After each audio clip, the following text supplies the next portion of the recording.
Mr. Etheridge now for the EFDD group. Thank you.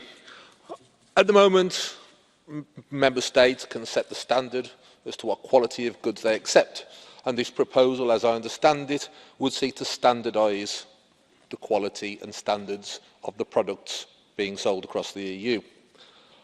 Of course, the aim is to facilitate smoother trade, a noble goal and one which I think we all share and would all like to see. Even those of us who hopefully will be outside the EU soon still hope to see smooth flow of trade. After all, without trade, without business and growth, the people are poorer and no one wants to see that.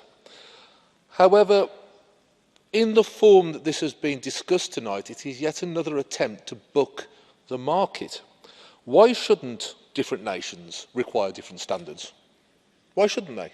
Why can one nation and its people not say that we require a better level?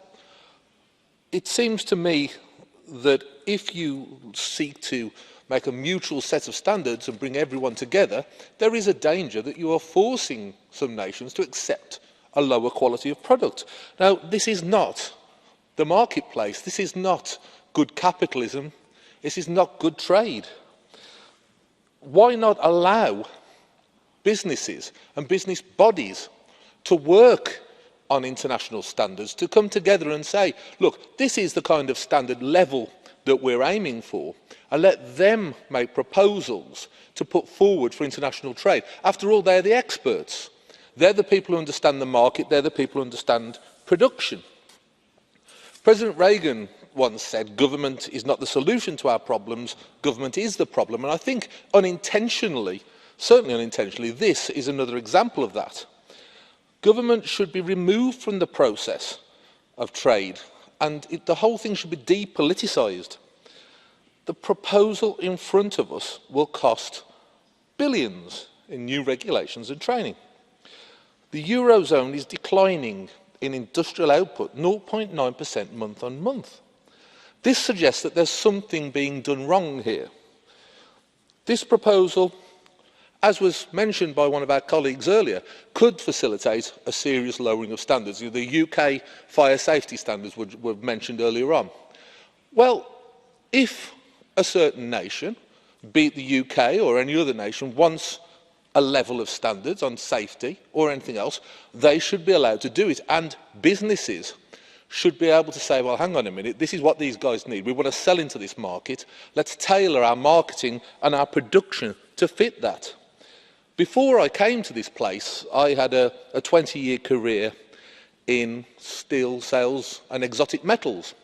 And we would buy and sell all around the world. And it was clear to us that in some places, you needed a higher quality, a higher standard. And when you sell to those places, you work out how you're going to do it. And frankly, if they want a higher quality in the standard, it's a business opportunity because you can sell it for a higher price. Quality is a great driver of price. It should be a profit motive. Why not? If people want a higher quality.